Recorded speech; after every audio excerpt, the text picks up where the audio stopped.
好，大家好。今日帶大家嚟睇一間喺呢個Richmond Hill 啦，呢度係Harding區嘅一間雙車房獨立屋嘅。咁佢 lot size 咧，因為佢係 corner lot 啊，咁深度咧就大約係109尺啦。咁闊度咧，其實呢度好難講一個闊度，都有40尺以上啦，因為佢成個 corner lot 咧，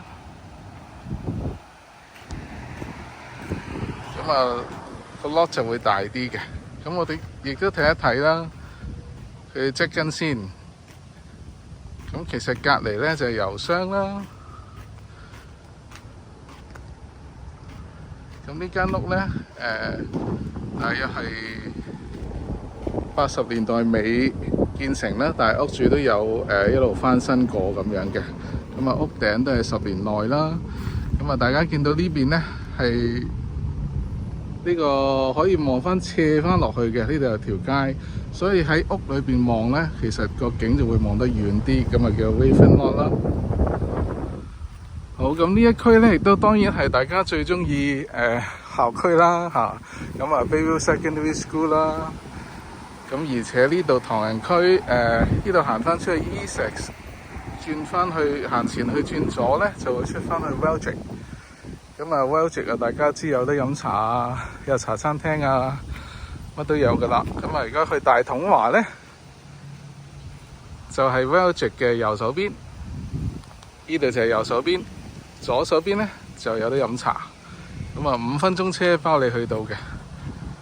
我哋而家可以入去睇一睇啦。見到其實 driveway 咧都好寬闊喎。呢度咧，如果你泊得密啲咧，真係泊到4架車嘅。我哋呢度門口有少少 interlock 啦。大門咧，其實係啱啱舊年先換嘅。亦都見到啦，門口咧有個 patio 咁嘅位置啦，可以擺張凳坐下都冇問題嘅。OK， 我哋可以入去屋度睇一睇啦。好，入到嚟屋入邊啦，我哋係啦，見到玄關位啦。呢度門咧就係去返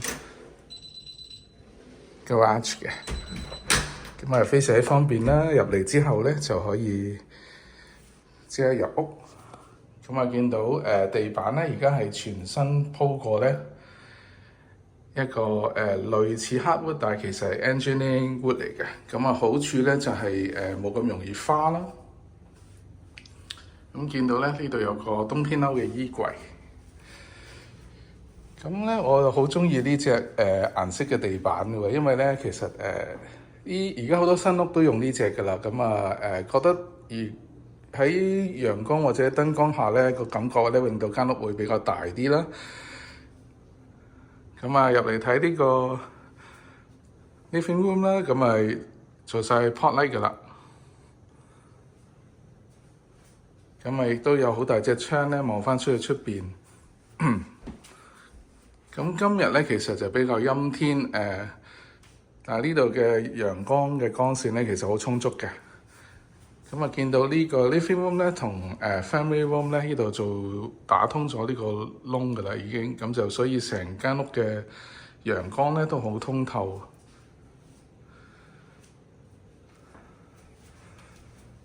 我哋過嚟睇一睇呢邊 powder room 先。地下嘅 powder room 啦，地板咧都做換過晒入嚟噶啦。亦都 laundry room 喺度，其實亦都係 mud room 啦。呢個係側門啦。但係通常好少可用呢度側門嘅，住慣屋嘅人都知道嘅。通常我哋都喺車房度入嚟。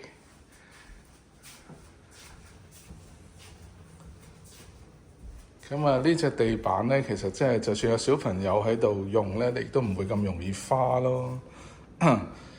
見到嚟到 family room 呢個位置啦，大家睇到都係做晒 pot light 啦。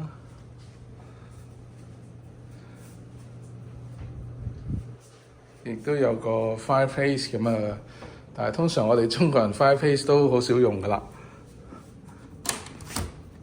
我哋睇一睇出邊 balcony 先。咁啊，見到 balcony 咧，其實有個樓梯可以行落 backyard 啦。咁啊，呢度咧其實係通翻去廚房嗰度門嚟嘅。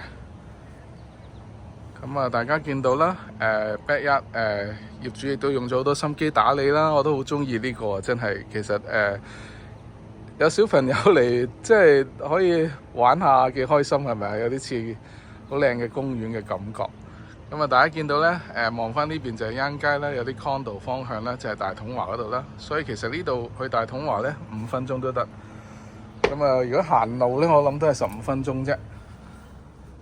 好，咁我哋入翻嚟屋內先。咁啊，見到呢間屋咧，3個 room 即係 living room 啊、family room 同埋 kitchen 咧都係打通晒嘅，見到。因為本身咧當時呢間屋咧就未打通，係業主搬咗嚟之後咧就打通晒。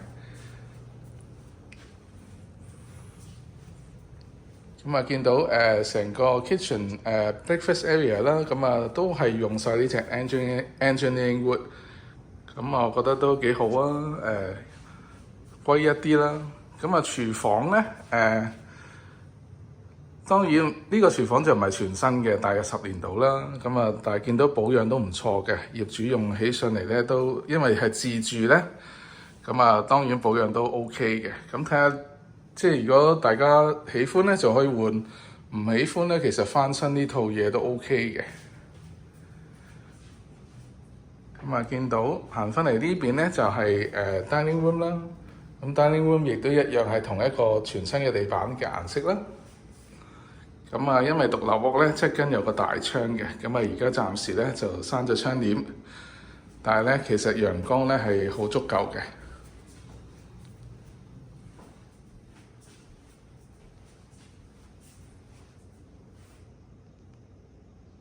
咁啊睇到咧 basement 咧其實都裝修晒㗎啦。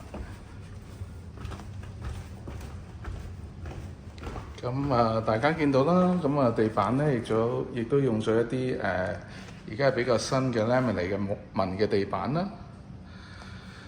咁樓梯咧亦都係做得幾靚嘅。咁你見到 basement 咧而家做晒 pot light 啦。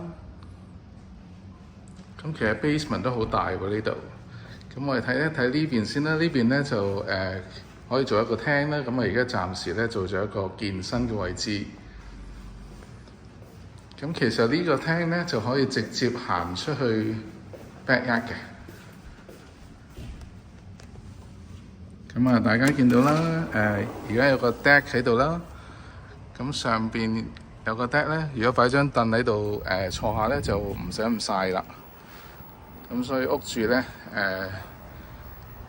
都可以享受下呢個陽光嘅。咁啊，今日非常之熱啊！而家夏天，差唔多30度，咁啊大家見到啦，咁而家屋住咧，其實呢個 backyard 咧亦都做咗一個好靚嘅位置出嚟啦，咁啊啲盆栽啊打理得好靚嘅。咁呢個 backyard 咧俾細路仔玩又得啦，自己出嚟飲下咖啡又得。咁如果望翻間屋咧，咁大家見到咧仲有埋樓梯可以行翻上去地下嗰層嘅。咁呢個咧係 walkout basement 嚟啦，見到，所以 walkout basement 咧其實你睇到basement 呢層咧可以真係當廳用咯，唔會暗咯，即係唔會太暗，因為如果唔係 walkout basement 咧，只係得一隻好似嗱呢啲窗仔咁嘅啫。咁但係咧，我哋呢度咧就係一個 walkout basement 嚟嘅。咁啊，做晒 pot light 啦。咁呢間房就係一間雜物房嚟嘅啫，咁我唔特登影啦。咁呢邊咧係一個 cold room， 咁亦都因為屋住都好多嘢喺度，我都唔特登影啦。咁而呢一邊咧行過嚟咧，呢度有個 closet。咁過嚟呢度咧 basement 其實係一個廁所嘅，咁啊 three pieces 啦，有埋沖涼啦。咁如果真係有客人過嚟嘅時候咧，喺 basement 沖涼都冇問題嘅。咁啊做咗一個企缸啦。咁再睇一睇呢個 basement 真係幾大啊！咁啊見到呢邊仲有一個廳嘅位置。咁而家屋主咧做咗啲喇叭喺度。咁啊呢度咧做咗一個好似唱卡拉 OK 嘅咁嘅廳啦。咁而呢邊咧仲有一間房嘅。咁啊呢間可以當客房、睡房啦，或者好似而家夏天咧，好多人咧住屋嘅朋友都知道啦。咁啊落 basement 咧，有陣時落 basement 瞓仲涼爽啲啊！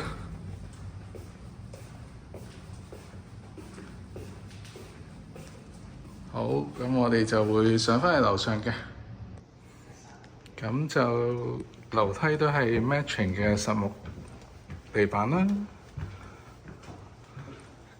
咁上到嚟咧，大家見到咧好光猛係咪？咁啊有個 skylight 喺度嘅。好，咁我哋先睇一睇主人房先啊。咁主人房喺呢邊。咁樓上咧有4間房，咁其實咧，我覺得咧主人房咧而家係會偏細啲。如果有需要咧，其實呢度右手邊咧嗰間細房可以打通埋。咁但係未打通咧，呢度計埋廁所啊、衣櫃啊，大約就接近200尺啦。咁呢度 closet 位置咧，大家見到呢度就係 closet 位置啦。咁啊，因為裏邊有屋主嘅衣物，我就費事俾大家睇啦。咁呢個係主人房廁所啦。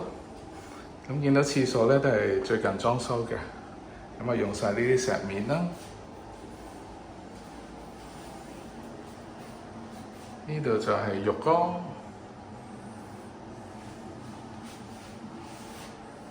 咁啊最基本咧起碼有雙洗手盆先啦。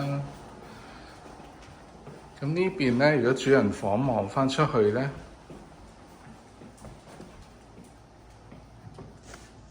其實就係屋嘅前邊嚟嘅。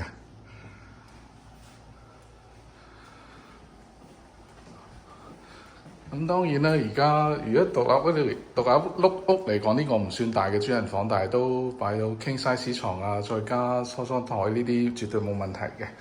但係如果想再大啲咧，其實可以打通埋隔離間房。咁啊，見到樓上全部都係用返一樣嘅實木地板啦。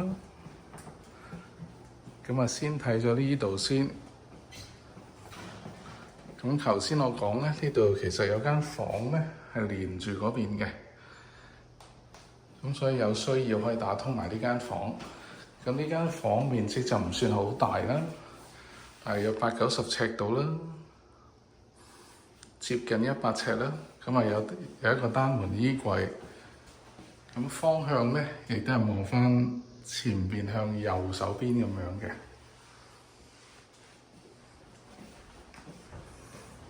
好，咁我哋睇睇其他房間先。咁啊，呢度係第3間房啦，呢間就大啲啦，大約82尺度啦。咁呢邊嘅方向咧，亦都係向返屋前嘅右手邊啦。咁啊，有個單門嘅衣櫃，但係你見到間房其實 size 唔錯。咁你記得擺喺床咧，都可以擺張大寫字台。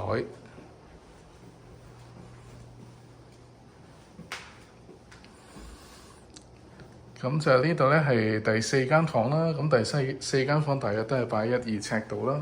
見到都係好寬敞嘅，擺喺床絕對冇問題嘅。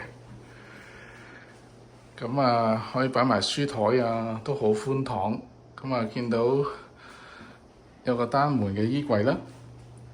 咁呢邊咧就向返backyard 方向啦。咁啊就係頭先我講陰嘅方向啦。咁見到咧呢度咧做咗一道門咧，其實可以通去廁所嘅。咁啊呢個係屋主後加㗎啦。咁所以都睇一睇呢個2樓 share 嘅廁所。咁啊，2樓 share 呢個廁所咧都唔錯喎，都做咗雙洗手盆。咁啊有一個企缸啦。頭先間房嗰道門就係通嚟呢度㗎啦，所以如果住嗰間房嗰位 family member 咧就可以就咁行出嚟啦。好，睇完樓上咧，我哋就落返嚟下邊。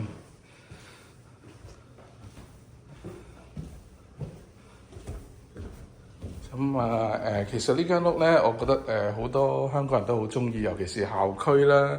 咁啊入到 Bayview 中學啦，咁啊亦都附近食嘢啊買餸亦都非常之方便嘅。